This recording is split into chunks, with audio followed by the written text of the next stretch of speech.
زیاتره خلک له ورزش کولو مخکې دغه اووه سترې تېروتنې کوي. اول، په تشه معده تمرین مه کوئ. دوهم، له تمرین مخکې تر اندازې زیاتې اوبه مه څښئ. دریم، تر تمرین مخکې زیات فکر مه کوئ. څلورم، په جامو اغوستلو کې تعادل وساتئ.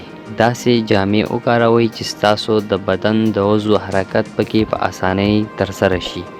پنځم، له کافي استراحته وروسته ورزش وکړئ. شپږم، له ورزش مخکې قهوه مه څښئ. معمولا کافین هغه مواد چې اکثره وګړي تر تمرین مخکې استفاده کوي. کافین د ورزش لپاره کافي انرژي برابروي او دغه راز د ښې انګیزې او تمرکز لامل هم کیږي.